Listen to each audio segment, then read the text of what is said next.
Good morning, everyone. We want to welcome you all to Reading 365.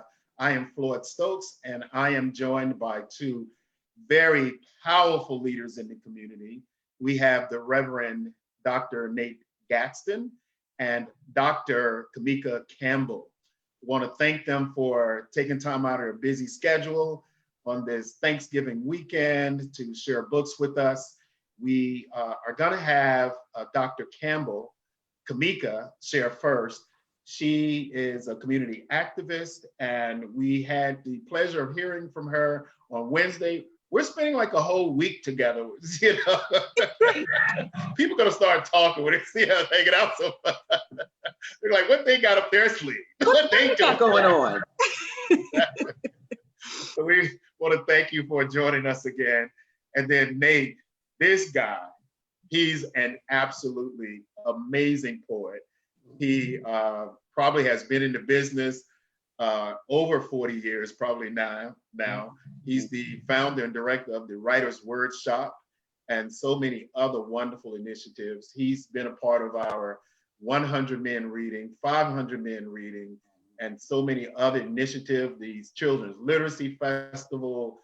I mean, his support for literacy is unmatched. And we want to really thank you, Nate, for your service to the community for so many years. Thank you, Phil. I appreciate you, man. Thanks for including me. I really appreciate the work you do, man. Really. God thank you. Thank you. And so we're going to hear from Dr. Campbell first. She's going to share a wonderful book with us. And what do you have for us this morning? This morning, I have for you The Go Around Dollar by Barbara Johnson Adams, illustrated by Joyce Audie Zarins. And there's the cover there. So we're going to get started. This book is going to explain to us kind of where the dollar comes from and how we are understanding that dollar. So let me go ahead and there we go. So I can see that a little better. So this is a great book that kind of explains to you, the important parts of a dollar, important parts about how money is made. As you can see here, we're outlining some of the important parts of the dollar. So here we have the seal of the United States. We also have the back and front of that seal there. See if you can see that. And then we also, on the other side of the dollar, the face of that dollar, we have George Washington's portrait, the Treasury seal, which is important, right? That Treasury seal here with the one, the serial number, which is how we identify every single dollar in the United States, the Secretary of the Treasury's signature that goes on that dollar, the Treasurer of the United States, Treasurer of the whole United States signature. So if you've ever been a part of a group that has a treasurer, this person's the treasurer for the whole United States, which is amazing. So we're going to get started with reading this book.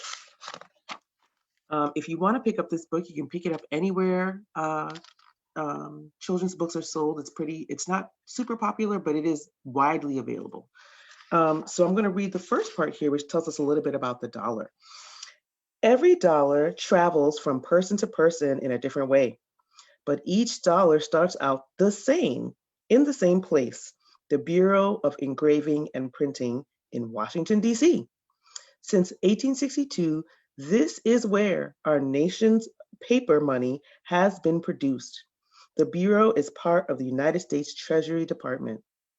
At the Bureau, huge printing presses run around the clock, turning out dollar bills. In 24 hours, 10 million $1 bills can be printed. So this is a really cool way to kind of understand how we print money. In 24 hours, we can print $24 million worth of dollar bills. That's amazing to me. That's super amazing to me. Okay, let's keep going.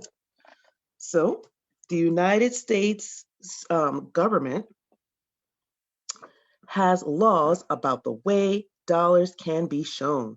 For instance, a dollar drawn as in illustration for a book must be black and white, and while not in full color. A dollar also must be shown either larger than 1 1.5 times the size of a real dollar, or it's smaller than 3/4 the size of a real dollar. So those are important rules for how we display money in books.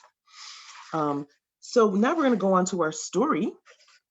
As Matt and Eric were walking home from school one day, so you see Matt and Eric there, they're in the back. What's that? They saw something on the ground, right? Saw something on the ground. It's hard to know how many dollars are lost in a single day. It's easy to drop a dollar because it weighs so little. About 491 dollar bills make up a pound, right? So that's a little bit of information about how light a dollar bill is and why Eric and his friend would probably find one on the floor. A portrait of George Washington, the first president of the United States, is on the front of every $1 bill. Only people who are no longer alive can have their pictures on American money.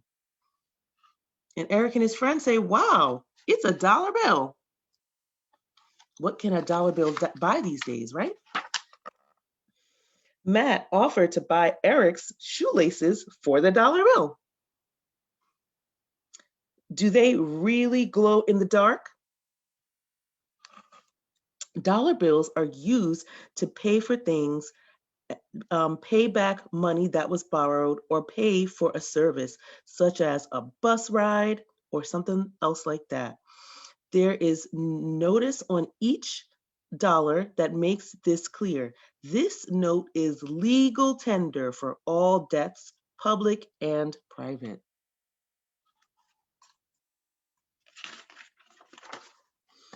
Eric used the dollar. So now you see what's happening. This is called the go around dollar, don't forget. So you see what's happening.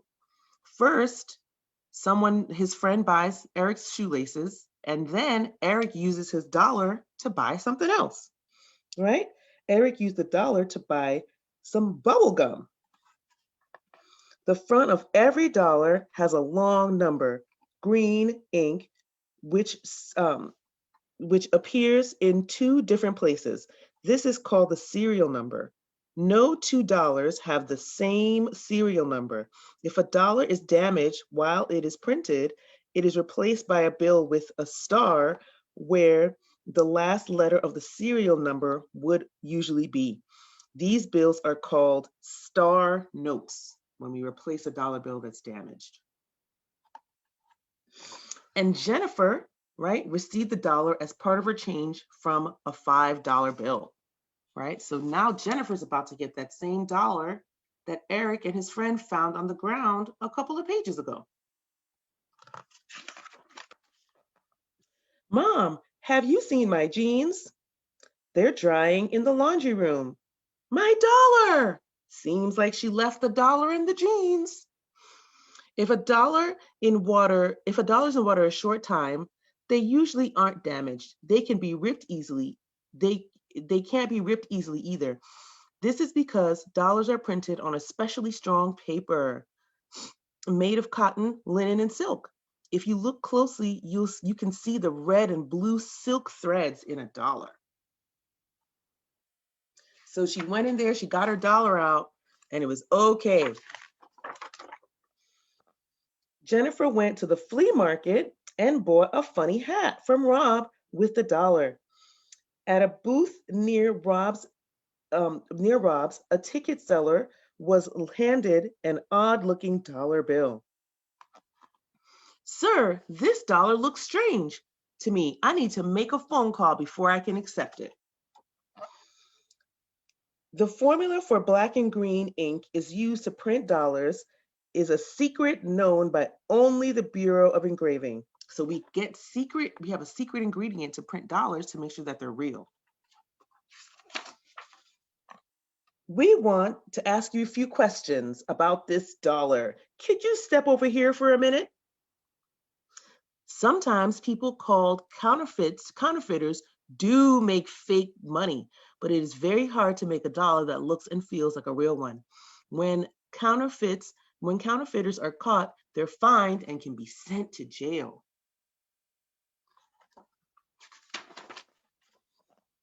Back at home, Rob asked his sister, Kathy, to do a chore for him. Hey, Kathy, if I give you $1, will you walk Biscuit? Sure. Oops.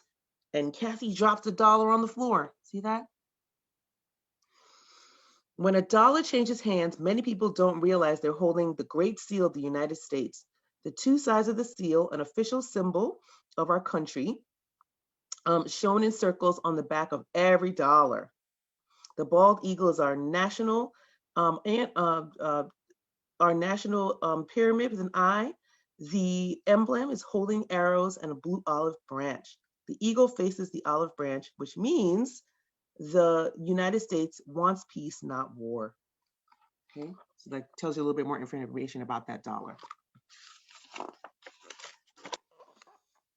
Come back here, Biscuit. Biscuit ran off with the $1. Y'all see that? What's Biscuit doing? Sometimes dollars are accidentally burned, chewed by animals, or torn. The Treasury Department will replace a bill if more than half of the original remains. If less than half of the original remains, government officials must inspect the dollar before replacing it. So money is treated very, very seriously when it gets torn or destroyed. Kathy thought about the different ways to spend the dollar. Lots of people say they see pictures of tiny owls or spiders near the corners of dollar bills, but the Bureau of Engraving and Imprinting says there are no such creatures on our money. So they're talking about the corners of the dollar, and sometimes people see different things there. And now we have Kathy's here. She's thinking about stuff she wants to buy for $1. She's got yo-yo, bubble stuff, barrettes, ice cream, chocolate. All can be bought with her $1. Our store's first $1, our first customer. So she opened up a little tiny, she went to a store and she bought some ice cream with her $1 at a new store. Grand opening today. $1 bills wear out in about 18 months because they are passed from person to person so often. Banks collect worn out bills and send them back to the Treasury. There they are shredded by machines into little bits too small to be put together again. But once in a while, people will keep $1 because it's special. It has a special meaning to them. And that's like our $2 bill. So this book was all about $1 bills, but we have $2 bills that people keep as well because they're old and really cool.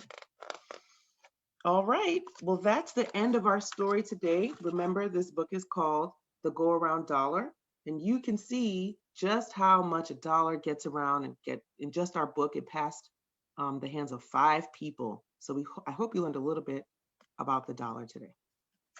Wonderful. Thank you so much, Kimeka. That was fantastic. We appreciate that. I learned so much about the dollar bill that I did not know. And we'll talk about that after Nate finishes his book. Nate, what do you have for us this morning? Well, it's a wonderful little story called The Tiny Elf. And let me get on camera here so you can see me. And it's from a book called Treasury of Christmas. It's actually written by Carolyn Quadaraki is her name. And the illustrations are by Karen Pritchett and also Susan Spellman. Wonderfully illustrated book. And this story, I think, is very special about a tiny little elf who simply wanted to help out. So let me go on to the story if I can. I'll hold the book up. I hope you can all see the wonderful pictures here. I'll try to hold it up and make sure that all the folks can view the pictures. Is that good? I'll bring it over that way a little bit. Okay. So the story goes like this. There were only a few days left before Christmas. All of Santa's elves were working hard.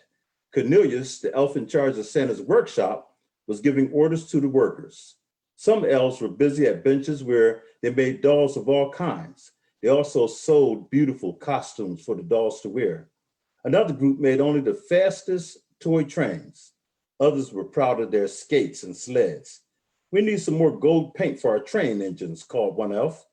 And we're running out of carpeting for these dollhouses, said another. Santa's workshop was a busy, busy place.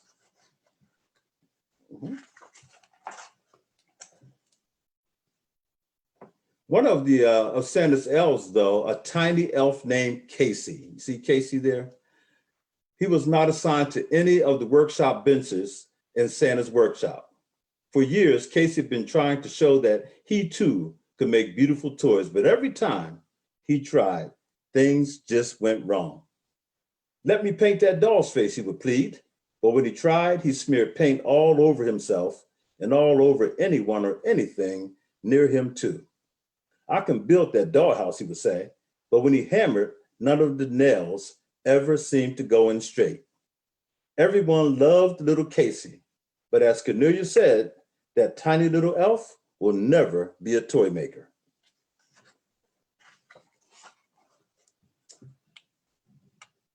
Every year, after Santa delivered toys to all the children, he came back to the workshop to thank the elves. They gathered around to hear how Rudolph had lighted the way for Santa's sleigh. Cornelius said, remember when Tracy got that special baby doll she wanted? And remember how Lamar loved that toy train we made, said Winky, another elf. Lisa really learned how to ice skate with those figure skates we made for her, added the elf Joey. Because of you, lots of children are happy every year, a smiling Santa told them. The elves clapped their hands in delight. It was the proudest moment of Christmas for Cornelius and his workers. See all the workers? Yeah.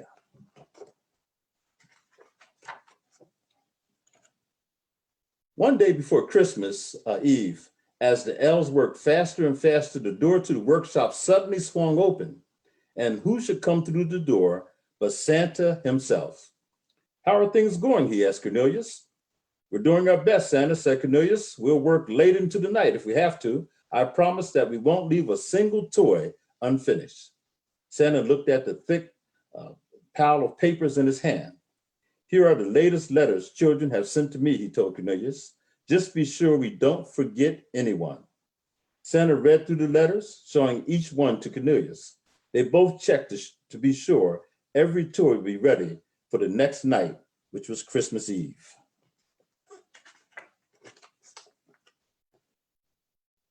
After Santa left, Cornelius went around from workbench to workbench, giving last-minute orders for toys. Casey followed him through the workshop.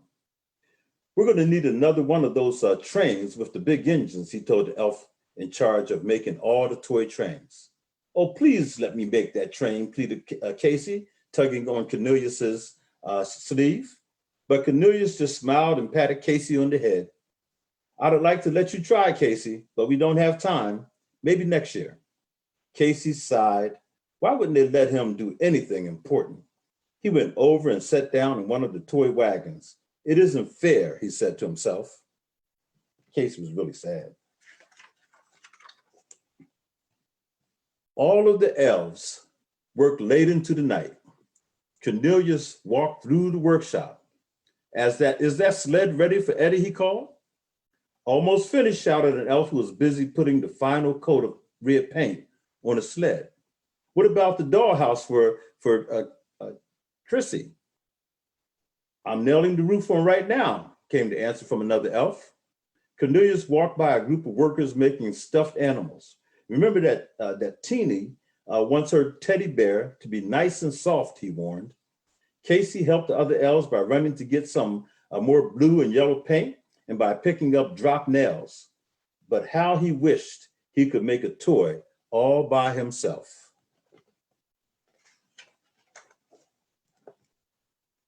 Finally, when the clock struck midnight, the weary elves finished the last toy.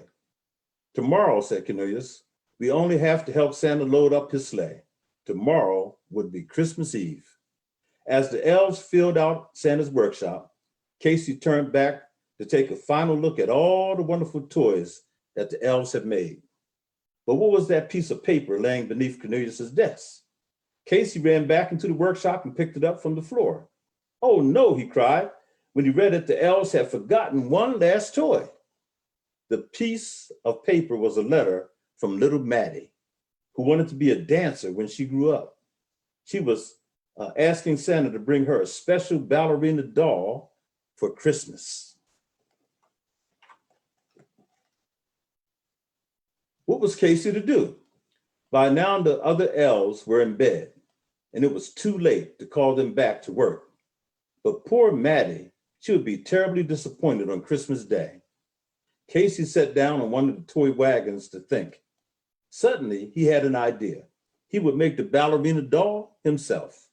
With that, Casey went to gather all the materials he would need. While the other elves slept, Casey worked through the night. He sewed and sanded, he painted and sewed.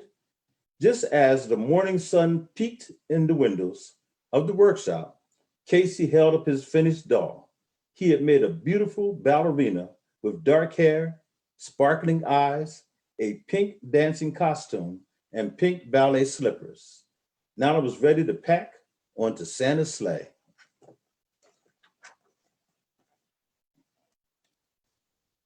Always, when Santa finished his long Christmas Eve sleigh ride, he returned to his workshop.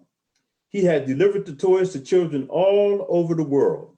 Now he wanted to thank the hard-working elves. This time, though, Santa said, "I want to thank one little elf in particular. Because of him, not a single child will be disappointed on Christmas." This elf stayed up all night to be sure no toy was forgotten. For his help, Santa said, "I have a special award for a special elf, Casey." At that, Santa pinned a big medal on Casey's jacket. The award said, "Christmas Elf of the Year."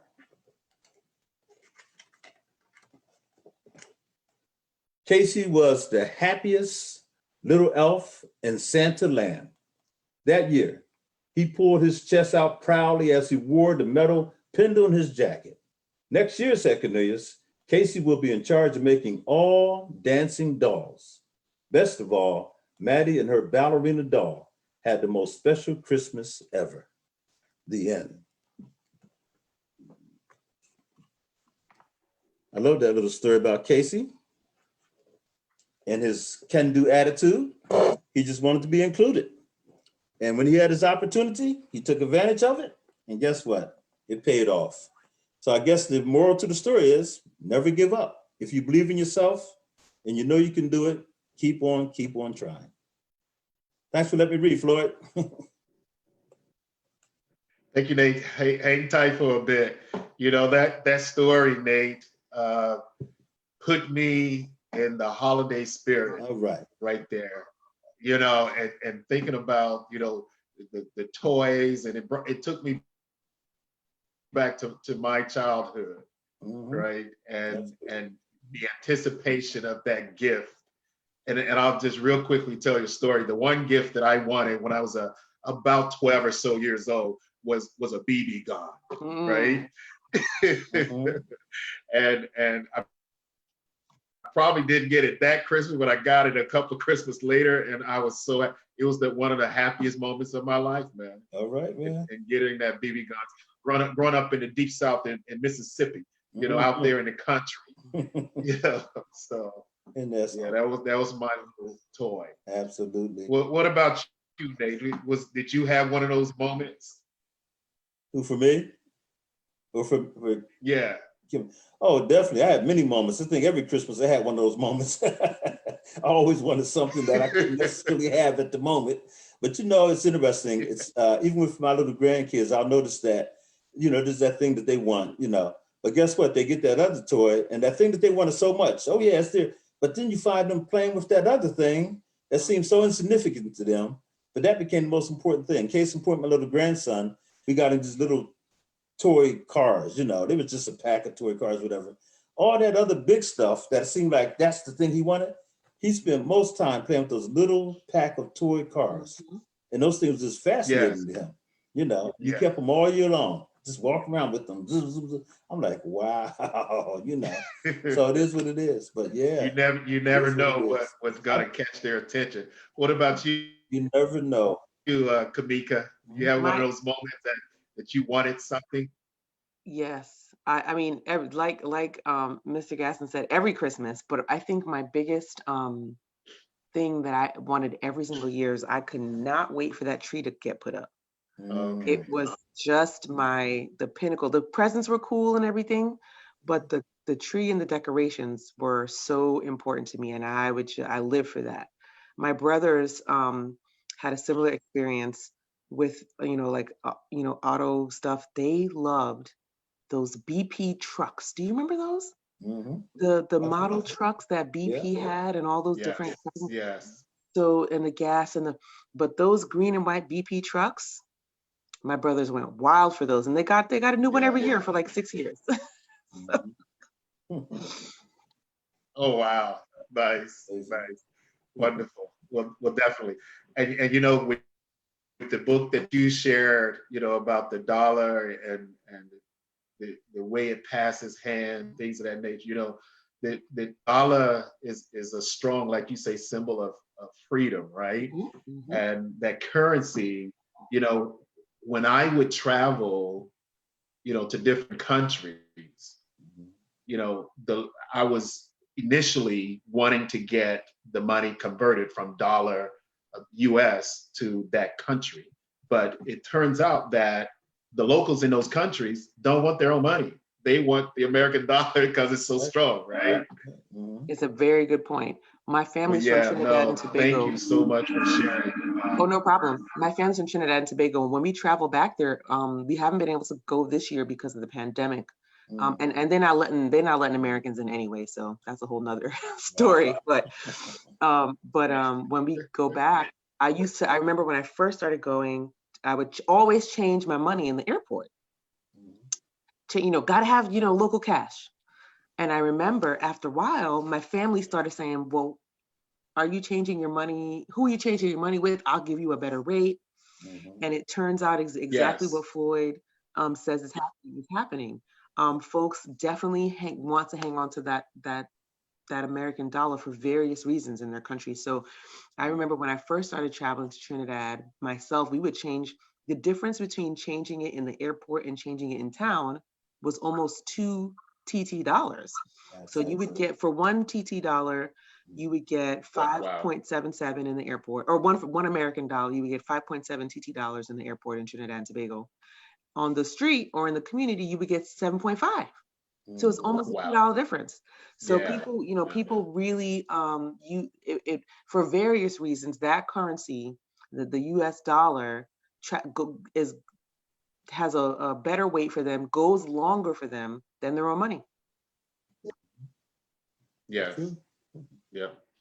No, that's good. And to share 200 something million dollar bills can be printed in one For day. 14 That's like million, mind boggling. $14 million bills can be printed in 24 hours. That's amazing. That's amazing. Wow. That is. And then to find out that it's made with linen and silk and Yep. paper. Linen, That's silk, and quite special interesting. paper. And what's cool about that is Yeah. you can, another cool fact about the dollar bill is that if you burn it, it burns a certain color. Didn't know that. So you can know if something is counterfeit or real by the way that the money burns as well. Wow. So when you burn and find out that it's real, then you have the heart attack. Is that it? A lot of people burn them. A lot of people burn them, right, as a way to show that they're counterfeit. Like people who are very good at this will be like, nope, this is fake. And let me prove it to you. Boom, burn up this 20 and it's going to burn blue instead of red or whatever the colors are. Wow. Yeah. Fascinating. Well, good. Well, I definitely thank you guys for coming on and sharing such wonderful stories, books, educational and entertaining. And please don't be a stranger and enjoy the rest of your weekend being a part of Reading 365. We're reading here every single day at 11 o'clock until September 30th, 2021. This is So beautiful. thank you guys for joining in and have a fantastic day. Thank you, Thank you for having us. Yes, indeed. Thank you.